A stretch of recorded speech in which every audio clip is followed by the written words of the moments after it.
Jain Ratna season 2 के title sponsor हैं Shriman Lalchand ji, Shri Nirmal ji, Shrimati Pushpa ji, Jessica ji Bindayaka, Evergreen Hoshiyari Industries, Kolkata. Jain Ratna season 2 in association with Shri Suresh ji, Shrimati Sarita ji, Shri Rohit ji, Shrimati Neha ji, Shri Ankit ji, Shrimati Naina ji Patni, SKP group, Kolkata. Jain Ratna season 2 के sponsors हैं Shri Manoj ji, Shrimati Shruti ji Gupta, Comfort Lady, Kolkata. Dhanna Lal ji, Bhagchand जी काला, JK मसाले, कोलकाता।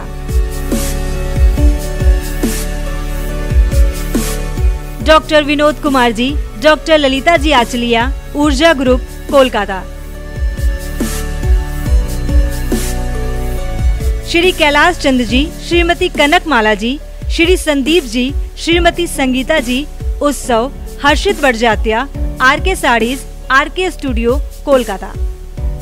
स्वर्गीय बाबूलाल जी, स्वर्गीय Icharas ji Devi, Shri Ashok ji, Shrimati Saroj ji, Shri Manoj ji, Shrimati Mamta ji Patni, KP, Kirti group, Kolkata.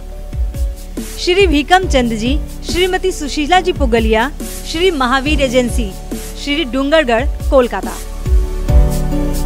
Shri Pawan Kumar ji, Shri Manish ji, Shrimati Meenu ji, Shri Bharat ji, Shrimati Sarika ji Jain Gangwal, stylish concrete, block paving, Ladnun, Kolkata.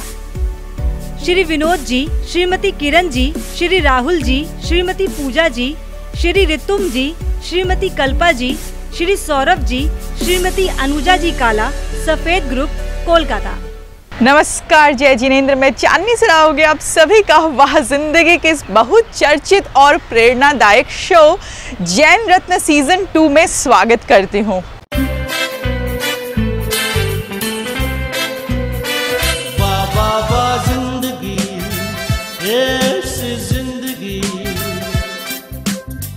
हर मोड़ पे है चुनौती, फिर भी अब बेमिसाल जिंदगी, वाह वाह वाह वाह जिंदगी।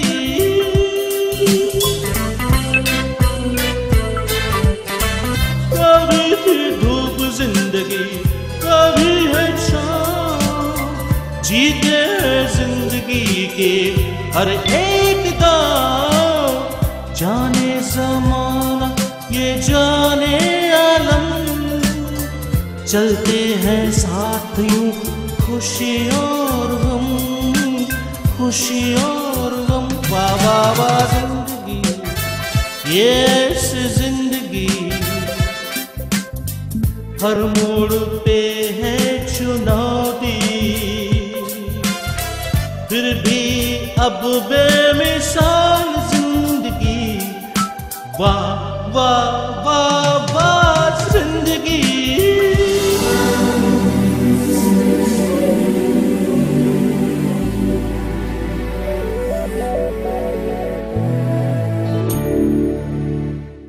तो आज के इस एपिसोड में हम जिन जैन रत्नों से मुलाकात करने वाले हैं उनके नाम इस प्रकार है। प्रदीप जनागरा, भारत के सर्वोच्च इंफ्रास्ट्रक्चर कंपनी PNC इंफ्राटेक के चेयरमैन, जिन्होंने कई एयरपोर्ट और कई हाईवे निर्मित किए।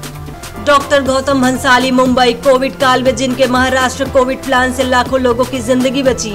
राकेश मेहता, मुंबई, सभी जैन संप्रदाय की प्रमुख संस्था भारत जैन महामंडल के राष्ट्रीय अध्यक्ष और शेयर मार्केट के सफलतम व्यवसायी भी। डॉक्टर कुमार चटर्जी, मुंबई, विश्व विख्यात जैन भजन गायक। इस पति पत्नी के जोड़े ने कई साल पूर्व जैन धर्म को अपना लिया। अमृतलाल जैन, खाटेर, नवी मुंबई, भारत में बासमती चावल के सबसे बड़े व्यवसायी, जिन्होंने कोविड काल में 1 लाख टन खाद्यान्न दुकानदारों के द्वारा आम लोगों तक पहुंचाया। कृपया वाह जिंदगी YouTube चैनल को लाइक, सब्सक्राइब के साथ साथ बेल आइकॉन को जरूर दबाएं, जिससे आप इस तरह के कई प्रेरणादायक फिल्में देख सके। किसी भी देश के विकास में 4 चीज बहुत मायने रखती है: जल, बिजली, सड़क, एयरपोर्ट। और इन चारों चीज़ों का जैसे जैसे विकास होता है वैसे वैसे हमारा देश विकसित होता चला जा रहा है। और इन चारों चीज़ों के विकास में आज हमारे जैन समाज का एक ऐसा व्यक्तित्व अपने परिवार के साथ लगा हुआ है, जिससे न जाने लाखों लोगों की ज़िंदगी बन गई है। वाह जिंदगी। नमस्कार, जय जिनेंद्र दोस्तों, मैं ललित सराउगी जैन इस समय आगरा में हूँ और आज एक ऐसे ही जैन व्यक्तित्व से मैं आपका परिचय करा रहा हूँ जिन्होंने देश के विकास में इन चारों चीज़ों में अपनी महत्वपूर्ण भूमिका निभाई और उनका नाम है Shri Pradeep Jain, PNC infrastructure company limited के चेयरमैन।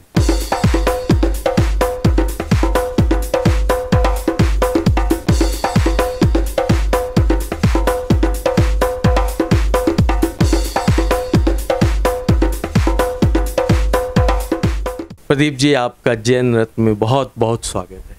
धन्यवाद ललित जी, और आप आगरा आए, बड़ा अच्छा लगा। और सबसे बड़ी बात यह है कि आप जो काम कर रहे हैं, हमारा जैन समाज पूरी हिंदुस्तान में तो फैला ही हुआ है, बाहर भी है विदेशों में। तो यहाँ पर अब क्या है कि दूरियाँ बहुत बढ़ गई हैं, लोग एक दूसरे को जानते नहीं हैं। तो ये परिचय जो आप सब लोगों को करा के दे रहे हैं, ये एक बहुत बड़ा काम आप कर रहे हैं। इसके लिए मेरी बहुत बहुत बधाई, शुभकामनाएं आपको हैं। प्रदीप जी, आज आपकी कंपनी पीएनसी इंफ्रास्ट्रक्चर काफ़ी बड़ी कंपनी है। आप किस तरह के काम करते हैं, किस किस क्षेत्र में आपने उल्लेखनीय काम किया है? हमारी कंपनी लिस्टेड कंपनी है बीएसई और एनएसई में, और हमारी कंपनी इस वक्त नेशनल हाईवे में तो काम कर ही रही है, एक्सप्रेस वे बना रही है, फ्लाईओवर्स बना रही है। इसके अलावा हम लोग एयरपोर्ट बना रहे हैं। कलकत्ता एयरपोर्ट हमारा बनाया हुआ है, लखनऊ एयरपोर्ट हमारा बनाया हुआ है, देहरादून एयरपोर्ट हमारा बनाया हुआ है, इंदौर एयरपोर्ट हमारा बनाया हुआ है। इनके अलावा वायुसेना के डिफेंस के करीबन 17 एयरपोर्ट हमने बनाए हैं, जिसमें से कई एयरपोर्ट नॉर्थ ईस्ट में चाइना बॉर्डर के साथ हैं, जो काफ़ी जब लड़ाई होती है, वार होता है, उसकी दृष्टि से काफ़ी महत्वपूर्ण एयरपोर्ट हैं। वो भी हमने वहाँ पर बनाए हैं। एयरफोर्स के लिए बहुत हमने एयरपोर्ट बना के दिए हैं। और एयरपोर्ट के अलावा, नेशनल हाईवे के अलावा, वाटर सेक्टर, पानी में भी हम लोग काम कर रहे हैं। इलेक्ट्रिक में हम लोग ट्रांसमिशन लाइन डाल रहे हैं। तो 3 सेक्टर तो बिल्कुल क्लियर हैं जिनमें हम लोग काम कर रहे हैं। प्रदीप जी, आपकी बातों को सुनकर जहां मुझे गर्व हो रहा है, मुझे लगता है कि हमारे दर्शकों को भी गर्व होगा, क्योंकि उन्हें ये जानकारी मिली कि आज देश की जो हाईवे बनी है, जो सड़कें बनी हैं, जो आधुनिक अत्याधुनिक एयरपोर्ट बने हैं, इन सब में आपकी कंपनी का बहुत बड़ा योगदान है। आप जैन हैं, ज़रूर गर्व की बात है। आपको कैसा महसूस होता है कि आपने जैन कुल में जन्म लिया? देखिए, ये तो मेरे बड़े सौभाग्य की बात है, और ये बड़े मेरे पिछले जन्मों का पुण्य का उदय है जब भी जैन कुल में जन्म मिलता है। और ये कोई सामान्य घटना नहीं है, सामान्य बात नहीं है। जैन कुल में जन्म लेना वास्तव में बहुत बड़ा बात है, और मैं अपने पूरे जीवन में जैन होने का सारे कार्य जो करने चाहिए एक जैन श्रावक को, वो सारे कार्य करने की कोशिश कर रहा हूँ। प्रदीप जी, मुझे जानकारी मिली, मुझे पता चला कि आप 4 भाई हैं, चारों जॉइंट हैं, और आज यहाँ तक आप पहुँचे हैं। क्या इसकी सफलता आपके संयुक्त परिवार को भी जाती है? निश्चित तौर पे हम चारों भाई संयुक्त परिवार है, एक साथ हैं, और जो आज हम इतने बड़े पायदान पर हैं, इतने बड़े काम कर रहे हैं, उसके पीछे हम चारों भाइयों की कड़ी मेहनत और डेडिकेशन और प्यार है। हम सब लोग आपस में एक दूसरे के साथ उठते हैं, बैठते हैं, खाना साथ में खाते हैं, और तो और हम सुबह की मॉर्निंग वॉक चारों भाई मिलकर करते हैं, और हर संडे को चारों फैमिलियां बैठ के एक साथ मीटिंग करती हैं, सारे लेडीज, जेंट्स, बच्चे। प्रदीप जी, आपके बारे में मैंने जाना है कि आप अनेक सामाजिक काम करते हैं, धर्म से जुड़े अनेक काम आप करते हैं। ये कैसे संभव होता है? सुबह मैं 5 बजे उठता हूँ और रात को 10 बजे सो जाता हूँ। इस बीच में मैंने अपनी सारी प्रायोरिटियाँ बना रखी हैं, टाइम टेबल सेट है, किस टाइम पे धर्म करना है, किस टाइम पे बिजनेस करना है। बिजनेस के टाइम पे धर्म नहीं, धर्म के टाइम पे बिजनेस नहीं। बहुत बहुत धन्यवाद। जय जिनेंद्र। बहुत बहुत धन्यवाद ललित जी, आप आए, आपने बहुत अच्छा आज इंटरव्यू लिया, इसके लिए मैं आपका आभारी हूँ। Thank you. दिसंबर 2019 ऐसा महीना जो दुनिया के इतिहास में काले अक्षरों में लिखा जाएगा, क्योंकि इसी महीने चाइना से पैदा हुई एक ऐसी महामारी जिसे हम कहते हैं कोविड और कोरोना। पूरे देश में लाखों लोगों की जान चली गई। महाराष्ट्र बहुत ज़्यादा इफेक्टेड हुआ, पर महाराष्ट्र में एक ऐसे दूत के रूप में हमारे जैन समाज के डॉक्टर ने अपनी सेवाएं दी और उनका नाम है डॉक्टर गौतम भंसाली।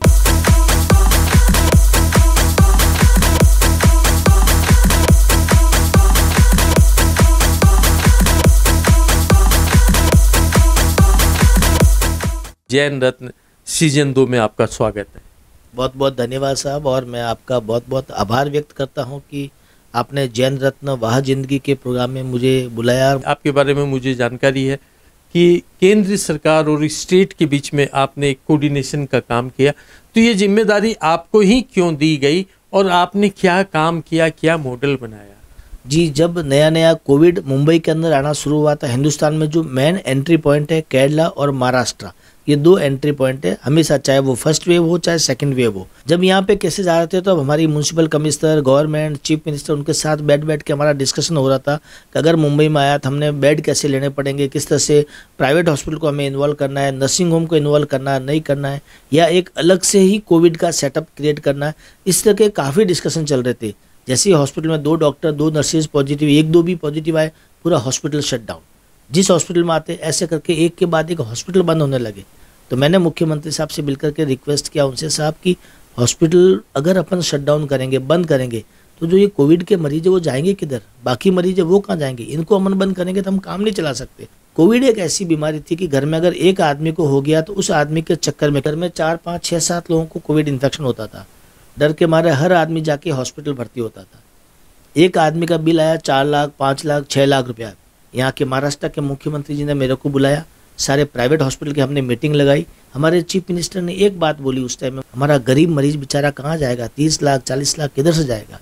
मैंने सारे प्राइवेट हॉस्पिटल के सीईओज को बुलाया, सबकी मीटिंग ली और हमने सब ने एक ही बात कही कि साहब रेट गवर्नमेंट डिसाइड करे, हम लोग उसी रेट पे काम करेंगे। हर प्राइवेट हॉस्पिटल, मुंबई वर्ल्ड का एक पहला ऐसा मॉडल बना है जहाँ पर गवर्नमेंट रेट पे प्राइवेट हॉस्पिटल में भी ट्रीटमेंट हुए। ये सोच केवल आपकी थी या आपके साथ कोई टीम भी थी? हमारे पास में टीम थी, क्योंकि मैं पूरे मुंबई का चीफ कोऑर्डिनेटर था, सारे प्राइवेट हॉस्पिटल का, सारे नर्सिंग होम का।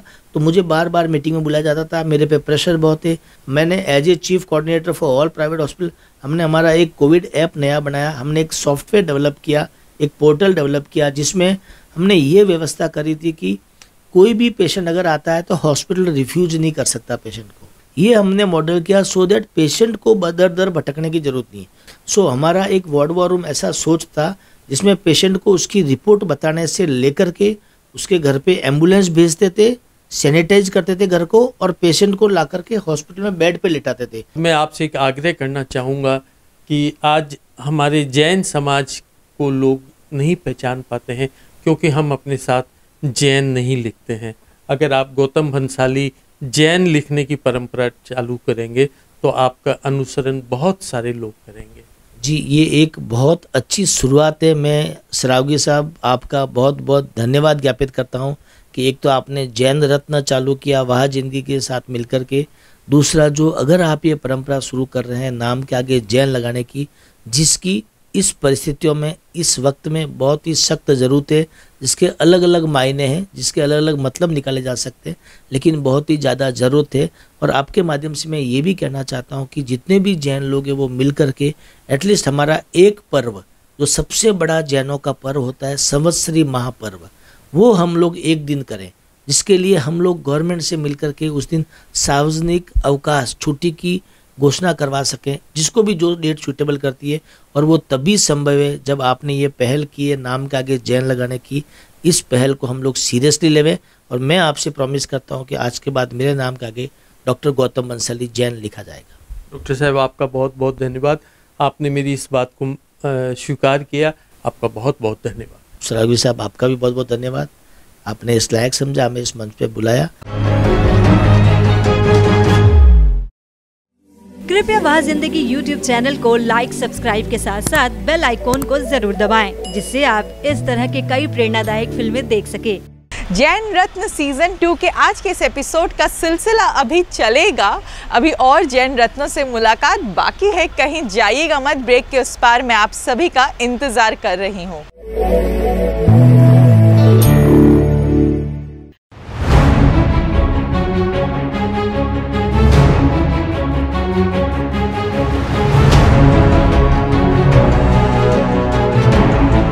जैन रत्न वह जिंदगी का एक ऐसा प्रेरणादायक टेलीविजन शो है जिसके द्वारा आप देश विदेश के उन जैन व्यक्तियों से परिचित होते हैं जिन्होंने अपनी मेहनत और अपनी प्रतिभा से एक मुकाम हासिल कर अपनी जिंदगी को बनाई है वह जिंदगी। जैन रत्न सीजन 1 के द्वारा आप ऐसे ही 40 जैन रत्नों से परिचित हुए थे।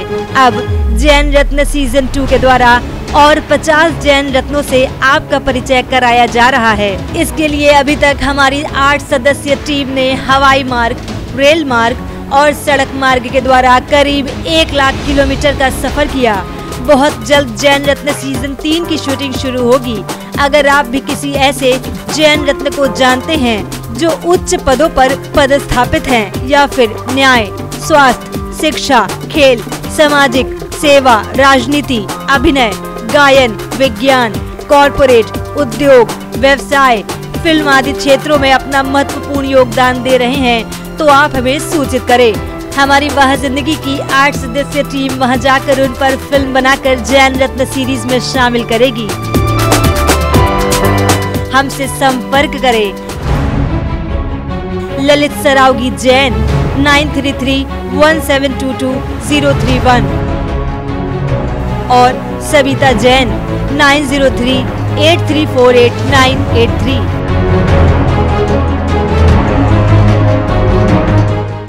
धूल और दाग से रंग फीका हो गया है। अच्छे से धो, असली रंग फिर दिखेगा।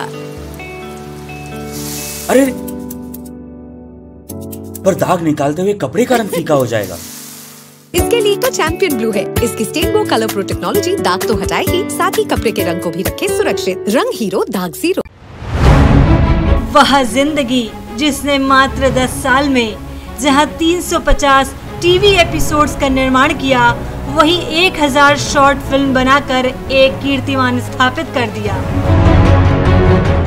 वह जिंदगी कई तरह के टीवी शोज लेकर आता है, जिसमें प्रमुख है मंदिर दर्शन, जिसके द्वारा करीब 300 जैन मंदिरों के दर्शन आपने घर बैठे किए हैं। एक दिन गुरुदेव के साथ, इस शो के द्वारा आप सुनते और देखते हैं जैन साधु संतों की कहानी उन्हीं की जुबानी।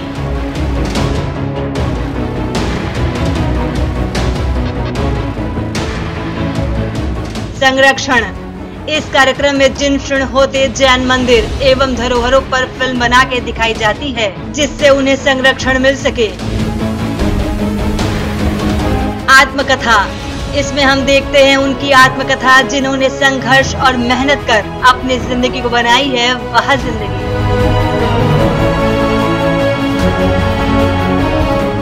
जैन रत्न, इस अनूठे टीवी शो के द्वारा देश विदेश की जैन प्रतिभाओं से आपका परिचय कराया जाता है। इसके अलावा वह जिंदगी कई सामाजिक संस्थाओं पर डॉक्यूमेंट्री फिल्म, कॉरपोरेट फिल्म आदि का भी निर्माण करता है। अगर आप इन विषयों पर फिल्म बनाकर पारस टीवी के माध्यम से लाखों दर्शकों तक पहुंचाना चाहते हैं तो आज ही हमसे संपर्क करें। ललित सरावगी जैन 9331722031, सविता जैन 9038348983। ब्रेक के बाद मैं चांदनी सरावगी आप सभी का इस एपिसोड में फिर से स्वागत करती हूँ। तो चलिए अब हम आगे बढ़ते हैं और हम हमारे आगे आने वाले और जैन रत्नों से मिलते हैं। कृपया वह जिंदगी YouTube चैनल को लाइक, सब्सक्राइब के साथ साथ बेल आइकॉन को जरूर दबाएं, जिससे आप इस तरह के कई प्रेरणादायक फिल्में देख सके। मुंबई के अलग अलग क्षेत्र के लोगों से आपकी मुलाकात हुई और आज मैं बैठा हूं राकेश मेहता जी के साथ, जिन्होंने शेयर मार्केट के फील्ड में आने के बाद न केवल क्रांतिकारी काम किए पर समाज को भी अपना महत्वपूर्ण योगदान दिया।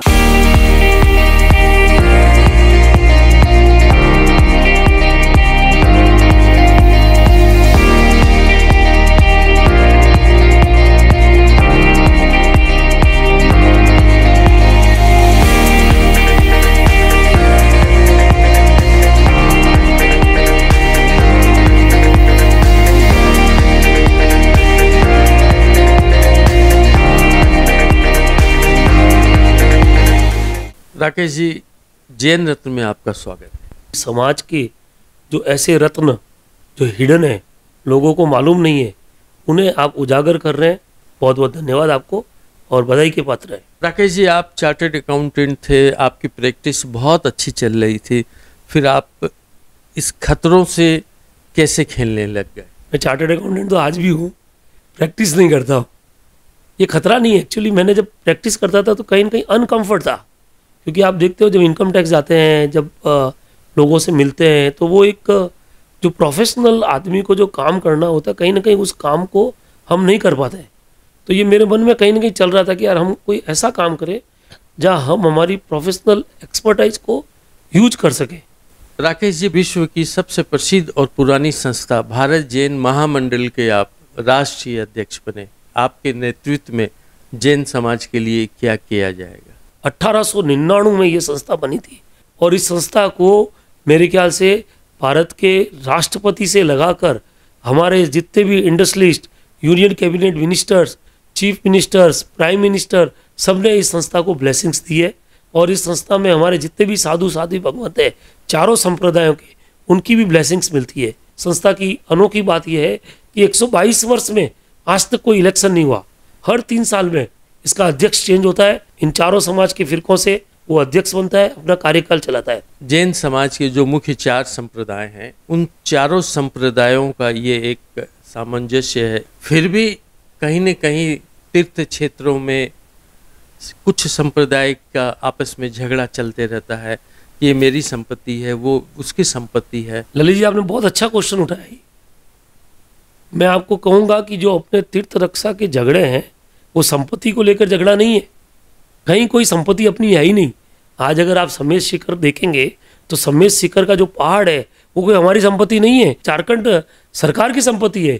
पर वह जो झगड़ा चल रहा है वो पावर का झगड़ा है कि संभालेगा कौन, वयावट कौन करेगा वहाँ का। हमने एक कमेटी भी बनाई है, धर्म रक्षा कमेटी इन भारत जैन महामंडल। हमारा सबसे इम्पोर्टेंट मुद्दा अभी है कि हम कैसे इस झगड़े को ख़त्म करें, नहीं तो आने वाले समय में हो सकता है ये धरोहर हमारी सरकार के पास चली जाए। आज की युवा पीढ़ी को पंथवाद से कोई मतलब नहीं है। उनका कहना है कि महावीर स्वामी एक है, 2400 तीर्थंकर एक है, मूल मंत्र नमोकार मंत्र है। फिर इतने भागों में पहले दिगंबर, फिर श्वेतांबर, फिर दिगंबर में कई धारा, फिर श्वेतांबर में कई धारा। चलिए, सबकी अपनी अपनी आमनाएं और सबका एक होना मुश्किल है, लेकिन कोई तो एक प्रोग्राम ऐसा हो सकता है जिसको पूरा जैन समाज मिलकर एक दिन बनाए। आज सबसे बड़ी जो दिक्कत है, हम श्रावक सब एक है और कहीं ना कहीं ये साधु समाज बटा हुआ है। श्रावकों में कहीं कोई पता नहीं चलता कि ये दिगंबर है, एक श्वेतांबर है, एक मूर्ति पूजक है, थानकवासी है। ये साधु भगवंतों में पता चलता है ये थानकवासी है, दिगंबर है, ये मंदिर मांगी है और ये तेरापंथी है। आज भगवान महावीर जन कल्याण प्रोग्राम एक हो रहा है, पूरे देश में एक ही दिन प्रोग्राम हो रहा है और सब जगह अहिंसा यात्राएं निकलती है, तो वो प्रोग्राम एक हो रहा है। क्षमावाणी का प्रोग्राम भी वैसे के वैसे एक हो रहा है। श्रावक श्रावक है, साधु साध्वी अलग है। तो हमें श्रावकों को ही सोचना पड़ेगा कि हम इस तरह के प्रोग्राम लें कि हम चारों समाज एक साथ मिलकर काम करें। तो मेरे ख्याल से आने वाले समय में बच्चों को ये मालूम भी नहीं चलना चाहिए कि संप्रदायवाद क्या है। राकेश जी, आपका बहुत बहुत धन्यवाद। आप जैन रत्न की इस विशेष कार्यक्रम में शामिल हुए। बहुत बहुत धन्यवाद ललित जी, आपने ये मौका दिया। जय जिनेंद्र। जय जिनेंद्र। नमस्कार, जय जिनेंद्र दोस्तों, मैं ललित सरावगी जैन रत्न सीजन 2 की सीरीज में मुंबई में हूं और आज मैं आपको पति पत्नी के एक ऐसे जोड़े से परिचय करा रहा हूं जिनका जन्म बंगाली परिवार में हुआ, लेकिन दोनों ने जैन धर्म को अंगीकार किया और उनका नाम है डॉक्टर कुमार चटर्जी। संगीत की दुनिया में एक ऐसा अनूठा नाम जिन्होंने जैन धर्म के ऊपर में न जाने कितने गीत गाए हैं। और दूसरी है उनकी पत्नी डॉक्टर संदीपा चटर्जी, जो विख्यात प्रोफेसर हैं और जैन धर्म की शिक्षा अपने विद्यार्थियों को भी देती हैं।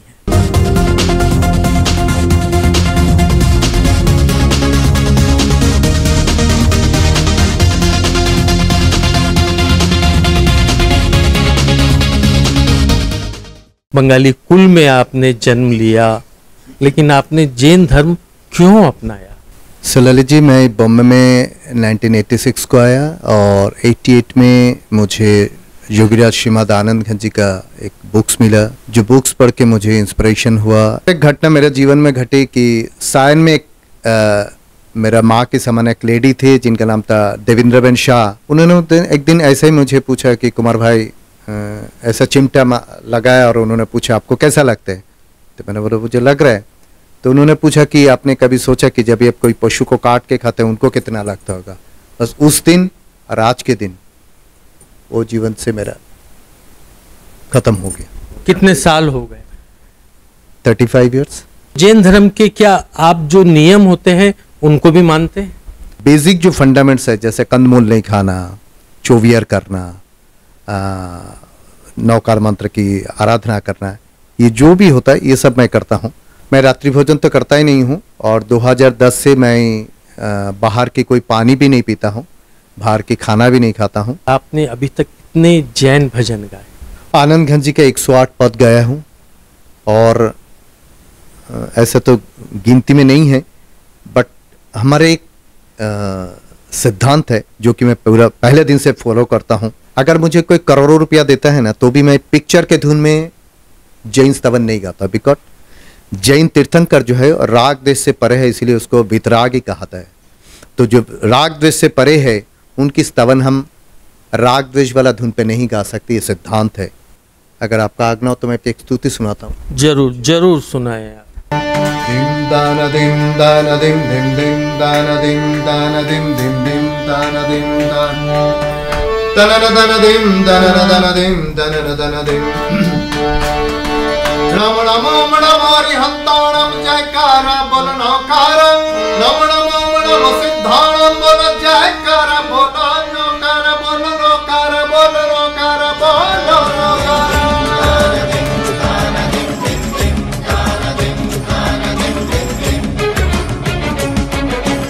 रमण मोमण आयरियाणम जयकारा बोल नौकारा रमण मोमण मोम झायाणम जयकारा बोलो नौकारा बोलो नौकारा बोलो नौकारा। Golden book of world record में आपका नाम है, आपको सर्टिफिकेट मिला है, वो किस चीज के लिए दिया गया? Golden book of world records मुझे मिला था because music therapy is a sound therapy, you can say different sound से डिफरेंट फ्रीक्वेंसी से अपनी कौन सा बीमारी ठीक हो सकते हैं। क्या म्यूजिक थेरेपी से ये ठीक होती है? साइंस भी आजकल ये मानने लगता है कि music therapy, pre operative, post operative therapy, कोई भी बीमारी पे म्यूजिक थेरेपी बहुत ही अच्छा काम कर रहे हैं। संदीपा जी, मैंने माना कि इन्होंने तो जैन धर्म अपनाया, क्या आपकी मजबूरी थी या इन्होंने आपको बाध्य किया? जब मेरी शादी हुई और मैं इनके साथ अलग अलग गुरु भगवंतों को मिलने लगी और मेरी पहचान धीरे धीरे हुई जैनिज्म में, तो नेचुरली इनिशियली तो मुझे ये थोड़ा सा डिफिकल्ट लगता था, मुझे लगता था बहुत कठिन धर्म है। लेकिन गुरु भगवंतों की कृपा से, ज्ञानी लोगों की कृपा से मुझे ये पता चला कि ये कोई बहुत कठिन धर्म नहीं है, ये बहुत ही आसान सा धर्म है जो हमें प्रेम की परिकाष्ठा तक ले जाती है, जिसको कहते हैं हम कंपैशन। ये हर जीव में समानता देखना है, लिव एंड लेट लिव, ये जो मोटो है जैन धर्म का, ये मुझे बहुत भा गया और उसके बाद से मैं जैन धर्म को अपनाने लगी। चटर्जी, आज लाखों लोग इस कार्यक्रम को, जैन रत्न को देख रहे हैं, आप उन्हें क्या संदेश देना चाहेंगे प्रेरणा के लिए? ललित जी, मैं सिर्फ एक ही बात कहता हूँ, आपके सामने नहीं, मैं कई सालों से मैं आपका नाम सुना है। आप जो भी जैन रत्नों के लिए काम करे, वाह जिंदगी के लिए काम करे, बहुत ही अच्छा काम करे, लोगों तक ये चीज़ पहुँचे। बस मेरा एक ही सिद्धांत है कि जैसे एक भजन में हम गाते हैं, यदि प्राण दान तुम दे न सको तो प्राण किसी के मत हरना, यदि अपना जीवन प्यारा है तो औरों को जीने देना, जैसे हमारा जीने की हक है, जैसे हर एक जीव को जीने की हक है। किसी को मार के खाना ये कोई धर्म में नहीं सिखाया जाता है, ये धर्म की एक रॉन्ग कंसेप्ट है। आप दोनों पति पत्नी के जोड़े से मिलकर मैं बहुत प्रभावित हुआ। जैन रत्न का आप लोग हिस्सा बने, इसके लिए भी आप लोगों को बहुत बहुत धन्यवाद। Thank you very much Lalit ji, thank you. नमस्कार, जय जिनेन्द्र दोस्तों, मैं ललित सरावगी जैन रत्न सीजन 2 की अगली कड़ी में आप सबका स्वागत करता हूं। मैं मुंबई में हूं और आज मैं इस कड़ी में आपका परिचय एक ऐसे व्यक्ति से कराना चाहता हूं जिनकी कंपनी भारत में बासमती चावल का सबसे बड़ा व्यवसाय करती है, जिनको अनेकों पुरस्कारों से सम्मानित किया गया है, और इनका नाम है अमृत लाल जैन।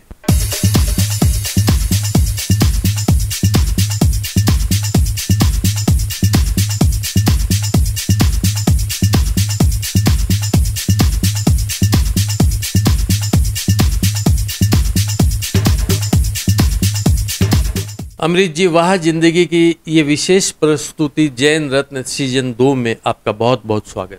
वाह जिंदगी के मिशन ललित जी सरावगी के नेतृत्व में जो आप यहाँ पे आए और मुझे इसमें आपने सम्मिलित करने का मौका दिया, मैं अपने आप को जैन होते हुए गर्व महसूस करता हूँ कि आपने मुझे इस लायक समझा। आपका बहुत बहुत धन्यवाद, आभार, अभिनंदन।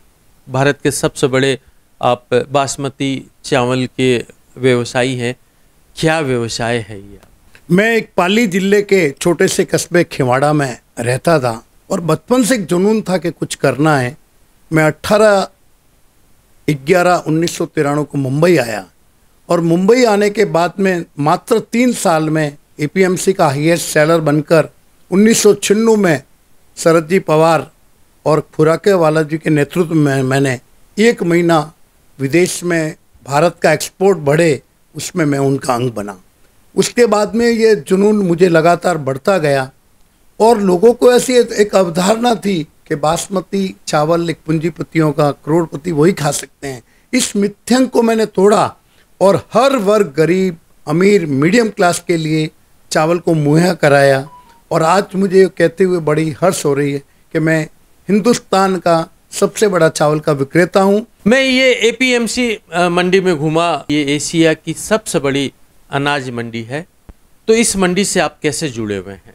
मैं खिवाड़ा से डायरेक्ट, मेरे गांव से, राजस्थान से डायरेक्ट मैं मुंबई आया और मैंने इस मार्केट में व्यवसाय प्रारंभ किया एक चैलेंज के रूप में, और उसके बाद में लोगों का प्यार बढ़ता गया और आज मुझे ये कहते हुए हर्ष होता है कि मैं इस मार्केट में जो हमारी एसोसिएशन ग्रोमा इसको संचालित करती है, उसका मैं सेकंड टर्म में सेक्रेटरी बना और प्रथम ट्रस्टी के रूप में बना, जो यहाँ में मैं पहला राजस्थानी व्यक्ति हूँ जो इस पद पर पहुँचा। जैसा कि आपके बारे में मुझे जानकारी मिली कि कोरोना काल में आपके नेतृत्व में अनेक काम हुए, क्या थे वो काम? 22 मार्च 2020 को जब जनता कर्फ्यू लगा, चारों तरफ सन्नाटा था, हमारी एपीएमसी मार्केट में कोई आने को राजी नहीं था। कोई दुकान खोलने को राजी नहीं था। पब्लिक में भयंकर ये था कि माल नहीं मिल रहा है, क्या हो जाएगा क्या नहीं हो जाएगा, बहुत पसोपसे स्थिति थी।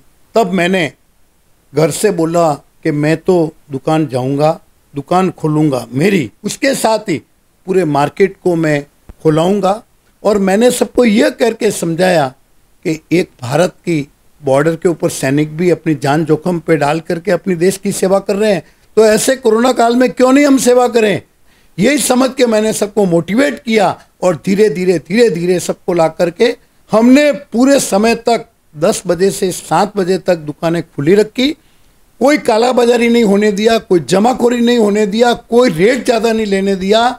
और इसमें मैं ये गर्व के साथ कह सकता हूँ कि इस मुहिम में मेरा हाथ रहा है, मेरा सबकार रहा है और मैं आगे बढ़ करके ये काम किया हूँ, इसका मुझे गर्व है। आप किस तरह का सामाजिक धार्मिक काम आपके द्वारा हुए जिसमें आपको ये पुरस्कार प्रदान किए गए? अपन व्यापार करते हुए भी देश और समाज की कैसे सेवा कर सकते हैं, उसको मैंने चरितार्थ किया, उसको मैंने संभव किया। साथ ही जो दूसरी एक्टिविटी है, जो आज की तारीख में शिक्षा और स्वास्थ्य 2 जरूरी चीज़ें हैं, उसमें भी मैंने बढ़ चढ़कर हिस्सा लिया। और उसके बाद में समाज के लोगों के साथ भी मैंने समन्वय बनाए रखा। और मैंने कभी यह नहीं देखा कि मूर्ति पूजक है, मैंने कभी यह नहीं देखा कि स्थानक है, मैंने कभी यह नहीं देखा कि तेरापंथी है, मैंने ये नहीं देखा कि दिगंबर है, जैन है तो जैन है। और जैन एकता के लिए भी मैं बराबर प्रयास करता रहा और सबको मैं मिलाता रहा। अमृत जी, आपका बहुत बहुत धन्यवाद। आप वहाँ जिंदगी की इस विशेष प्रस्तुति जैन रत्न कार्यक्रम में शामिल हुए, हम आपको धन्यवाद देते हैं। आपका भी बहुत बहुत धन्यवाद और अभिनंदन। जय जिनेंद्र। जय जिनेंद्र। कृपया वह जिंदगी YouTube चैनल को लाइक, सब्सक्राइब के साथ साथ बेल आइकॉन को जरूर दबाएं, जिससे आप इस तरह के कई प्रेरणादायक फिल्में देख सके। तो हमारा आज का ये एपिसोड यहीं तक। मुझे पूरी उम्मीद है कि हमारे आज के इन जैन रत्नों से मिलके आपने ज़रूर कुछ ना कुछ सीखा होगा और जाना होगा कि हमारे जैन समाज में कितनी प्रतिभाएं छिपी हुई हैं, जो कितना कार्य कर रही है लोगों को आगे बढ़ाने के लिए। तो चलिए अब मैं आपसे विदा लेती हूँ। हमारा यह प्रयास आपको कैसा लगा, दिए गए नंबर पर हमसे संपर्क करके हमें ज़रूर बताएं।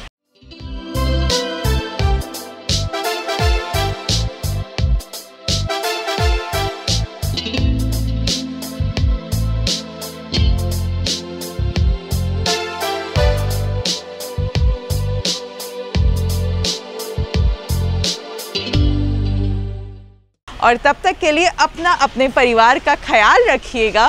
कुछ ऐसा करिएगा अपने जीवन में कि लोगों की ज़िंदगी बन जाए वाह ज़िंदगी। नमस्कार, जय जिनेंद्र।